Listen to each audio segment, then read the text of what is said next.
जय हिंद दोस्तों, कैसे हैं आप। उम्मीद है सभी लोग अच्छे होंगे और पढ़ाई भी अच्छी चलती होगी। अब एग्जाम बिल्कुल करीब आ चुके हैं, आपको बहुत अच्छे से और बारीकी से पढ़ना होगा और बिल्कुल भी आप इधर उधर अपना मन ना भटकाएं, पढ़ाई पे बिल्कुल ध्यान दें। यूपी बोर्ड की परीक्षा बिल्कुल करीब आ चुकी है। आज हम आपके लिए लेके आए बहुत ज्यादा इंपॉर्टेंट क्वेश्चन है जो हाइगेन्स के सिद्धांत पे परावर्तन और अपवर्तन की व्याख्या, यानी कि परावर्तन और अपवर्तन के नियमों की व्याख्या करना है। मैं आपको पहले परावर्तन समझाऊंगा, फिर अपवर्तन समझाऊंगा।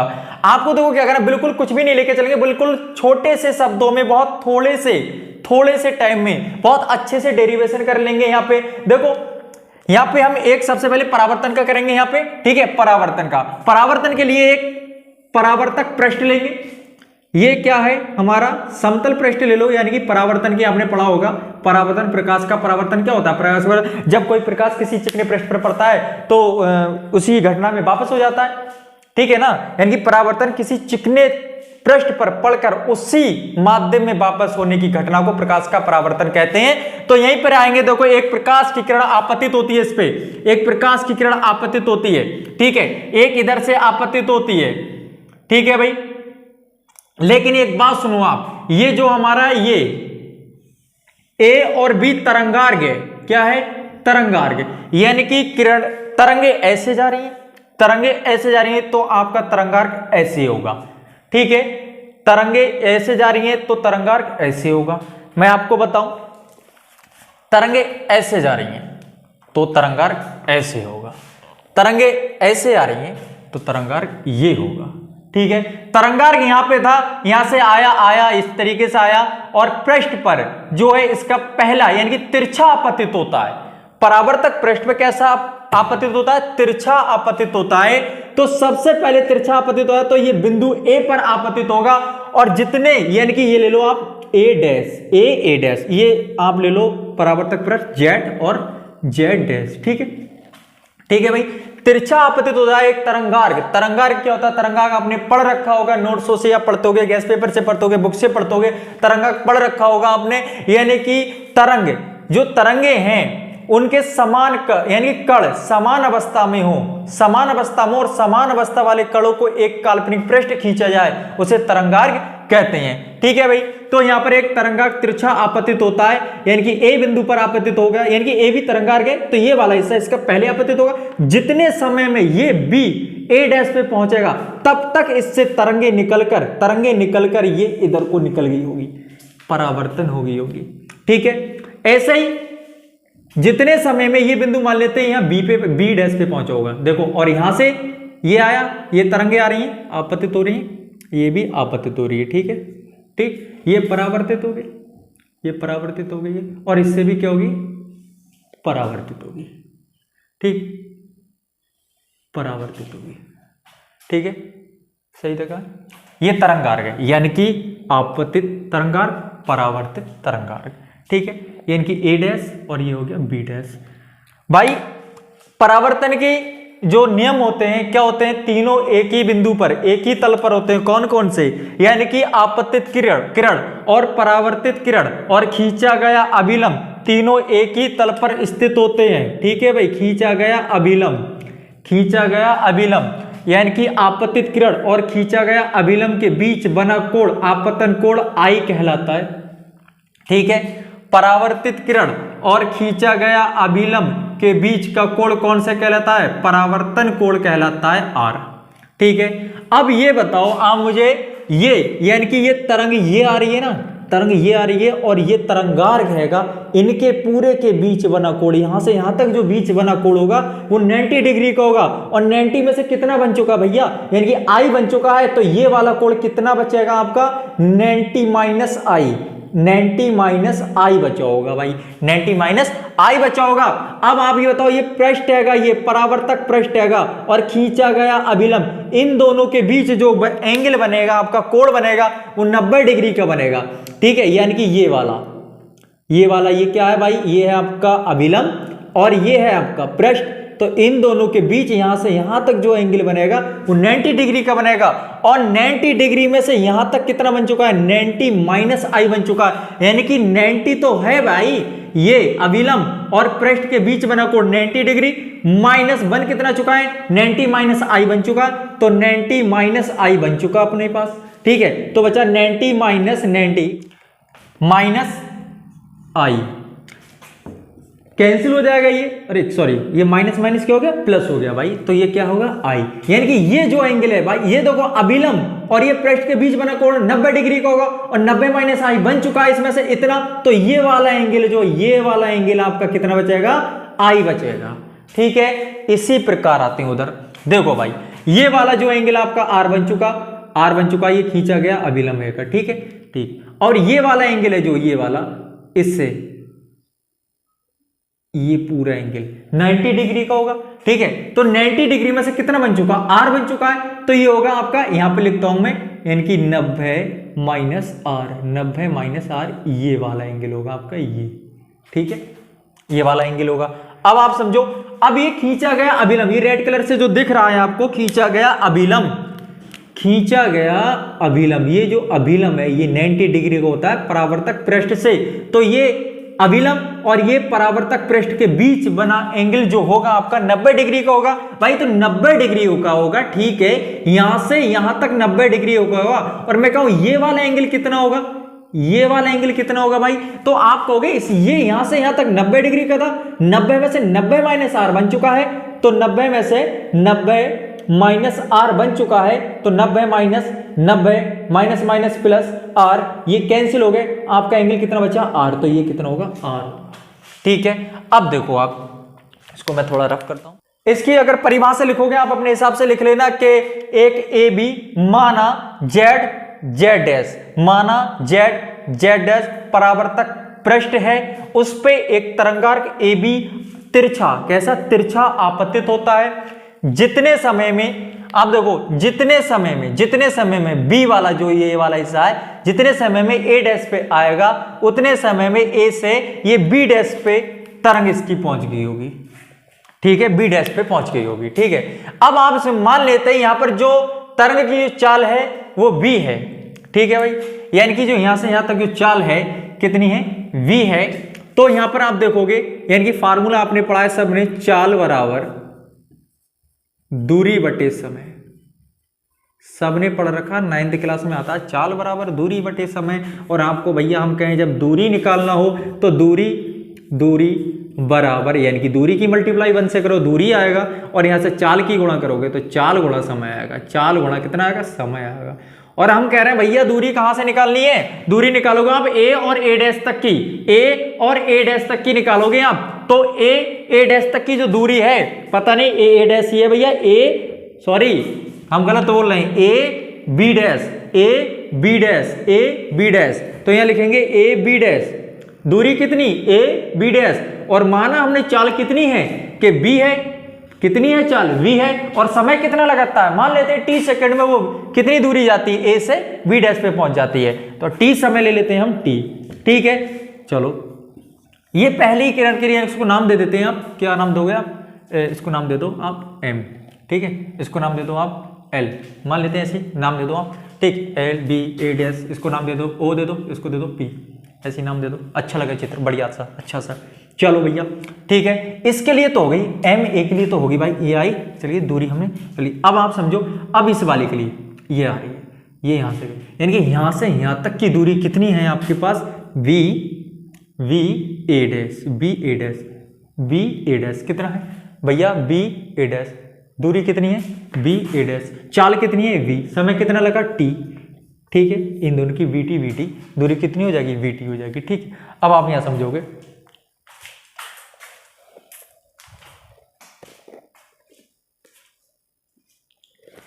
अब आपका जो टारगेट है आप निकालना है, यानी कि देखो आपको सिद्ध क्या करना है, हाई गैस के सिद्धांत में सिद्ध क्या करना है आपको, हाई गैस के सिद्धांत में आपका जो आपतन कोण होता है, आपतन कोण I और परावर्तन कोण R दोनों कैसे होते हैं, बराबर होते हैं।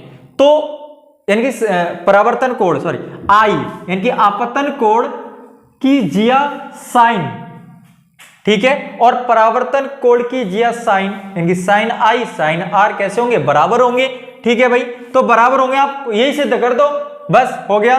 तो यहां देखोगे आपको साइन, पहले लोग त्रिभुज, आप देखो आई, ये वाला एंगल पे लोगे, इसकी बात करोगे तो ये वाला एंगल आई है ना, तो ये त्रिभुज लेना है आपको। देखो भाई कितना लेना है, यानी कि त्रिभुज, ध्यान से देखना, देखो जो आई बनना है आपका एंगल, ये यहां से यहां तक नहीं बनना है भाई, ये यहां से बनना है ऊपर वाले से, ये तरंगार के जा रहा है ए बी, तो त्रिभुज ए बी ए डैश।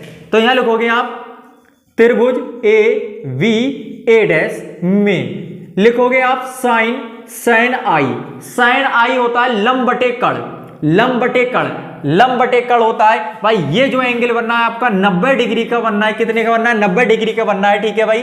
तो साइन थीटा यानी कि साइन आई बराबर लंब बटे कड़, तो इसके सामने वाला कड़ हो जाएगा और ये जो एंगल है इसके सामने वाला हो जाएगा, क्या होगी, लंब होगी। लंब कितना, बी ए डैश अपॉन कड़ इसके सामने वाले ए डैश, कितना हो जाएगा, ए डैश, ठीक है। अब यहां पे देखो साइन आई बराबर बी ए डैश, ये रहा बी ए डैश हमने निकाल चुके हैं, कितना है, वीटी भैया, वीटी, ठीक है, 4 गुणा समय और ए डैश, समझ रहे हो ना, समीकरण नंबर 1 हो गई ये, ठीक है भाई। अब यहां पर आओ और निकालते हैं थोड़ा, चलो इसी के नीचे लिखते हैं। अब लिखेंगे त्रिभुज आर निकालोगे ना, तो आर ये रहा आपके पास, ये आर है, तो देखो ये जो है यहां से यहां तक है, ठीक है, यहां से यहां तक, ठीक। तो इसके लिए एंगल ये रहा 90 डिग्री का, ठीक है भाई, ये रहा 90 डिग्री। इसके सामने वाली भुजा कड़ होगी और इसके सामने वाला ये होगा लंब, ठीक है। तो देखते हैं त्रिभुज कौन से लोगे आप, ए डैश बी डैश ए डैश बी डैश ए डैश बी डैश ए, ठीक है भाई। में क्या लोगे, साइन आर यानी साइन थीटा लंब बटे कड़ होता है, तो लंब तुम्हें पता है भाई ना, ये रहा ना लंब, इसके सामने वाली भुजा लंब होगी, तो लंब है बी डैश ए, कितना है, बी डैश ए अपॉन कड़ ए डैश, कितना है, ए डैश, ठीक है।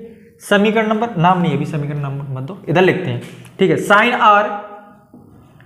साइन आर बराबर बी ए डैश, भाई बी ए डैश, अभी बी ए डैश, तो ये तो बी ए डैश है ना, हमें क्या निकलना है, बी डैश ए, तो बी डैश ए, देखो उल्टा पुल्टा हो गया, कोई दिक्कत नहीं है। तो यहां लिखो साइन आर बराबर बी ए डैश, इसको उधर उधर कर लो, कोई दिक्कत नहीं भैया, बी टी अपॉन कितना, ए डैश, समीकरण नंबर 2। अब आप ध्यान से देखो, बी टी अपॉन ए डैश और बी टी अपॉन ए डैश, समीकरण नंबर 1, समीकरण नंबर 2, समीकरण नंबर 1 व 2 से देखा गया तो साइन आई बराबर साइन आर के है, ठीक है।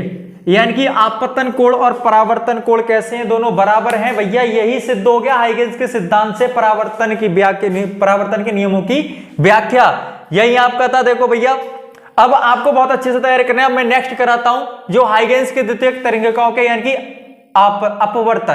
अपवर्तन के नियमों की व्याख्या, वो थोड़ा सा टफ है, इससे ज्यादा नहीं है, ठीक है, ये तो नॉर्मल था। देखते हैं नेक्स्ट करते हैं भैया, अपवर्तन के नियमों की व्याख्या। अपवर्तन के नियमों की व्याख्या देखो करेंगे, यहां से अपने अलग अलग माध्यम ले लेते हैं अपने, ठीक है। यानी कि एक माध्यम से जब क्या होता है भैया, अपवर्तन का नियम क्या होता है, जब कोई किरण एक माध्यम से दूसरे माध्यम में जाती है तब वे अपने मार्ग से भटक जाती है, यानी कि विचलित हो जाती है या विलंब की ओर झुक जाती है। कब झुकेगी, जब सघन से विरल से किस में जाएगी, सघन में जाएगी तो अभिलंब की ओर झुकेगी, और सघन से जब विरल में जाएगी तो अभिलंब से दूर भागेगी। यही होता है ना अपवर्तन का नियम। चलो करते हैं, यहां से पृष्ठ ले लेते हैं, अपवर्तक पृष्ठ ले लेते हैं। अपवर्तक पृष्ठ कौन सा, अपवर्तक पृष्ठ ले लेते हैं भाई, ठीक। यानी कि ये पहला माध्यम और ये दूसरा माध्यम ले लो, क्या जा रहा है लेने में, ये पहला माध्यम है, दूसरा माध्यम है, माध्यम तो अलग अलग होंगे यहाँ पे। और क्या होगा देखो, यहाँ पर माना जो चाल होगी वो कितनी होगी, v1 होगी, और यहाँ जो चाल होगी वेलोसिटी आपकी v2 होगी। समय दोनों में t लगेगा, ठीक है। यहाँ पर कोई किरण यानी कि क्या आ रही है, तरंग आ रही है, तरंगार गा रहा है, तरंगार के देखो ये देखो तरंगार गा रहा है, ये तरंगार गा रहा है, ठीक, तरंगार गा रहा है। इसका नाम देंगे हम A और इसको V नाम देंगे। अब जो क्या होता है परावर्तन में भाई, अपवर्तन में क्या होता है, अपवर्तन में जब कोई प्रकाश की किरण एक माध्यम से दूसरे माध्यम में जाती है तब वह अपने मार्ग से भटक जाती है। तो इसका सीधा रास्ता ऐसे था, लेकिन ये ऐसे नहीं गई, ये अपने रास्ते से भटक गई, ऐसे हो गई। ठीक है, ऐसे इधर करते हैं, यानी कि खींचा गया अभिलंब और आपतित किरण के बीच कोण आपतन कोण होता है आई, और ये क्या है, खींचा गया अभिलंब और अपवर्तित किरण के बीच जो एंगल बनता है क्या होता है, अपवर्तन कोण आर। ठीक, आओ इधर, इधर भी अभिलंब खींच लो, ये अभिलंब खींच लिया मैंने। ठीक है, अभिलंब खींच लिया। इसको सीधे जाना चाहिए था, ऐसे ऐसे सीधे जाना चाहिए, सीधे जाने चाहिए था, सीधे नहीं गई, अपने रास्ते से भटक गई है भैया, ये ऐसे हो गई, माने ही नहीं, लो हो गए।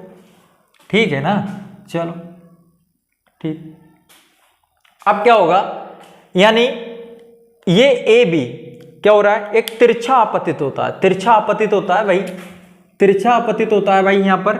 ठीक है, अब जितने समय में, यानी कि पहले तिरछा ए पॉइंट ए बिंदु पे आएगा आपका, जितने समय में ये ए जैसे ही आया, ये इस पे देखो, यहां से जब तरंग आई, द्वितीय तरंगे निकलेंगी, तृतीय निकलेंगी, चतुर्थीय निकलेंगी, जैसे भी निकलेंगी आप देखो, यहाँ पर द्वितीय की बात हो रही है, तो यहाँ पर आपतित हुआ तरंगार, द्वितीय तरंगे निकली, अपवर्तन हुआ।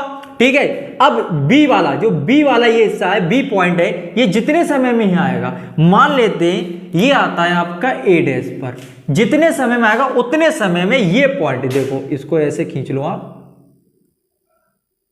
ऐसे आ रहा है, देखो थोड़ा सा इसको बढ़ाओ और ऐसे खींच लो। ठीक है, तिरछा आ रहा है ना, मान लेते हैं ये बी डैश है आपका, कितना है, बी डैश, और ये हो गया ए डैश। ठीक है, अब यहां पर जो एंगल बनेगा, ये तो 90 को ऐसे छोड़ो, चलो भाई ये एंगल कितना है, आइए समझ लो, एक बार एंगल की बाद में बात करेंगे। देखो फिर से, यानी कि ये किरण तरंगे आ रही है, तरंगार गा रहा है, ये तिरछा आपतित होता है, अपवर्तक पृष्ठ पर तिरछा आपतित होता है, एक माध्यम से दूसरे माध्यम में आ रहा है, तो जो तरंगे यानी कि प्रकाश की किरणें अपने रास्ते से भटक जाएगी, जब भटकेगी, इसको सीधे जाना चाहिए था लेकिन अपने मार्ग से भटक गई है। ठीक है, ऐसे इसको सीधे जानी चाहिए, अपने मार्ग से भटक गई है। दोनों की घटना हो चुकी है। ठीक है, एक माध्यम से दूसरे माध्यम में आ रहे हैं। अब पहले तिरछा कौन सा हुआ, ए बिंदु हुआ, और जितने समय में ये बी पॉइंट ये ए डैश पे आएगा, तब तक ए से निकलने द्वितीय तरंगे कहां, बी डैश पे पहुंच गई होंगी। ठीक है, तब जब जिस समय में ये आया होगा उतने समय में यहां गए, तो तरंगार आपका ये हो जाएगा। ठीक है भाई, तरंगार क्या हो जाएगा, ए डैश बी डैश हो जाएगा यहां पे। चलो, अब ये जो एंगल बनना है आपका, ये पूरा एंगल कितना बनना है, आप देखो ये एंगल कितना बनना है आपका, चलो उससे तो मतलब नहीं हमें, क्या, चलो हाँ ये देखना है। पहले ये देखो, ये आपतन कोण हो गया और यहां से यहां तक 90 हो गया। अब 90 में से आई बन गया, तो कितना बचा, ये वाला 90 माइनस आई बचा, और ये एंगल कितना बचा आपका, ये वाला। अब आपको कि ये वाला कैसे निकालोगे, खींचा गया अभिलंब और ये पृष्ठ है जो, ठीक है, अपवर्तक पृष्ठ के बीच 90 डिग्री का होता है, और 90 में से 90 माइनस आई बन चुका, तो 90 में से 90 माइनस आई बन चुका, यानी कि माइनस माइनस प्लस हो जाएगा, कैंसिल हो जाएगा, तो कितना बचा, ये आई बचेगा। ध्यान रखना ये बात। ठीक है, ये आई बचेगा। इधर देखो आप, ये वाला एंगल, यानी कि ये वाला एंगल आर हो गया आपका, और ये इसके और इसके बीच, इन दोनों के बीच बना कोण कितना होगा, 90 डिग्री का होगा, तो 90 में से आर बन चुका, तो 90 माइनस आर बचा, और इस खींचा गया विलंब और अपवर्तक पृष्ठ के बीच जो एंगल बनता है 90 डिग्री का बनता है, और 90 में से 90 माइनस आर बन चुका भैया, तो अभी पहले बता चुके हैं, तो ये भी कितना बचेगा, आर बचेगा। ठीक है, अब अपवर्तन की जो घटना होती है वो क्या होती है, अपवर्तन की जो घटना होती है, यानी कि sine I upon sine R दोनों कैसे होते हैं, कांस्टेंट होते हैं। ठीक है ना, कांस्टेंट हो, यही तुम सिद्ध कर दो स्नेल भैया। ठीक, स्नेल भैया को। चलो यहां देखो, दूरी कितनी निकालना हमें, यानी कि ये वाला जो एंगल होगा आपका, ये वाला होगा 90 डिग्री, कितना होगा, 90 डिग्री।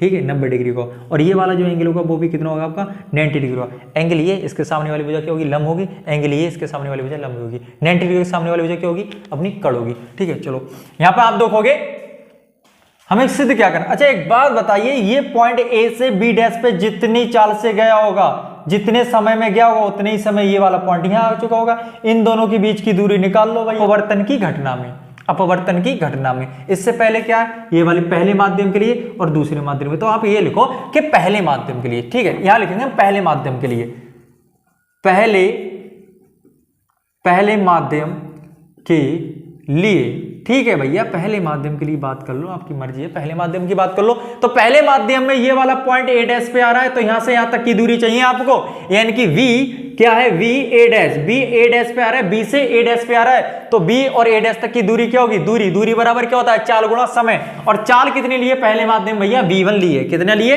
v1 लिए, और समय कितना लिया, t लिया है। तो आप समझ गए ना, यहां से यहां तक की दूरी हमें मिल चुकी है, यानी कि b और t के पदों में, ठीक है, समय और चाल के पदों में। अब यहां पर देखेंगे, देखो दूसरी बात क्या है, यानी कि दूसरे माध्यम के लिए, यहां लिखोगे आप दूसरे माध्यम के लिए, भाई दूसरे माध्यम के लिए, दूसरे माध्यम के लिए बात करें तो दूसरे माध्यम में यानी ए से कहा है, बी डैश पे आया, तो A B dash, A B dash बराबर चाल कितनी है भाई, यहाँ पे b2 है और समय कितना t है, ठीक है, तो ए बी डैश निकला, यहाँ आपको b2 हो गया, ठीक है। अब आपको एंगल कितना लेना है, यहाँ पर चलना है आपको, यानी कि ए बी ए डैश, ठीक है। यहाँ लिखोगे आप त्रिभुज ए वी, भाई A V A dash, A B A dash में, ठीक है, क्या लिखोगे, साइन आई, लंब बटे कण होता है, क्या होता है, लंब बटे कण, साइन आई बराबर होता है लंब बटे कण।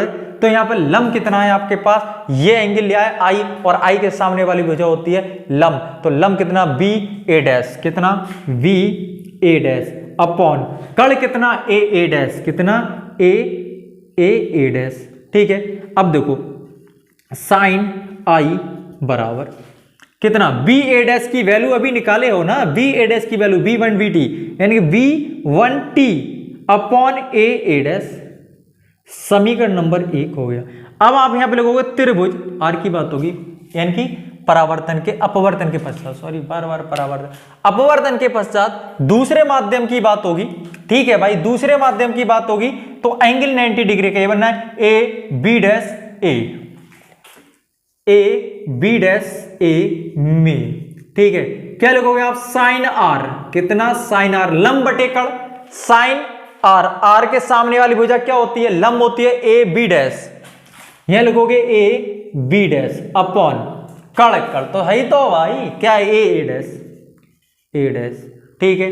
यहां पर अब आओ इधर करते हैं, छोटा सा डेरिवेशन है बिल्कुल, यहां लिखोगे साइन आर बराबर, देखो ए बी डैश अभी निकाले हो, ए बी डैश निकाले हो, b2t, ठीक है, b2t, तो यहां लिखोगे b2t अपॉन ए डैश, समीकरण नंबर कितना हो जाएगा भाई, समीकरण हो जाएगा 2, क्या लिखोगे, स्नेल भैया को लिखोगे ना, sine I upon sine R, तो इनको कर दो समीकरण 1, समीकरण 1 को 2 से भाग देने पर, समीकरण 1 को 2 से भाग देने पर, तो समीकरण नंबर 1 उतारो, कितना है तुम्हारे पास, साइन आर है, सॉरी साइन आई है, नाराज क्यों हो रहे हो, साइन आई है, ठीक है, और नीचे क्या है, साइन आर है, ठीक है, कर दिया। साइन आई की वैल्यू कितना है, टीपो b1t अपॉन ए डैश अपॉन कितना है, साइन आर, ये रहा साइन आर, ये रहा हमारे पास, v2t इंटू ए डैश, ठीक है,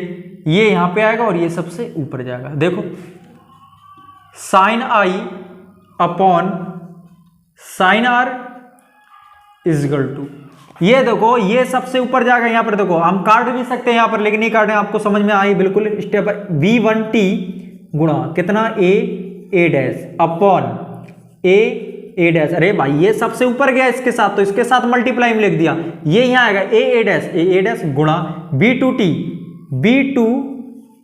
ठीक है ना। अब देखो ए डैश से खत्म कर दो और टी से खल्लास, हो गया ना।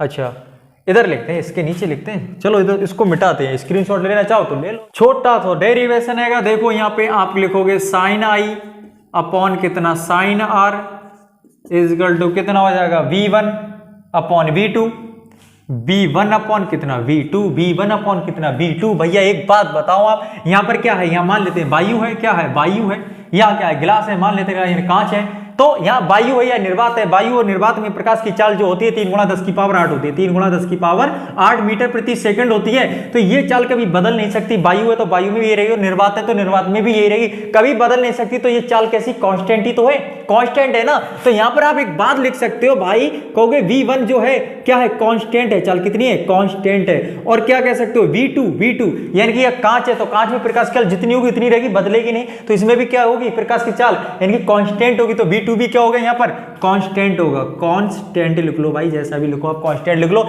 यानी V1 और V2 का यानी कि दोनों कैसे हैं, कांस्टेंट है। तो इसके बराबर यानी कि sin I upon sin R is equal to कितना, V1 अपॉन कितना, V2 क्या है, से है, नियतांक है, नियतांक लिखो, हिंदी में लिखो भैया, नियतांक है, नियतांक है।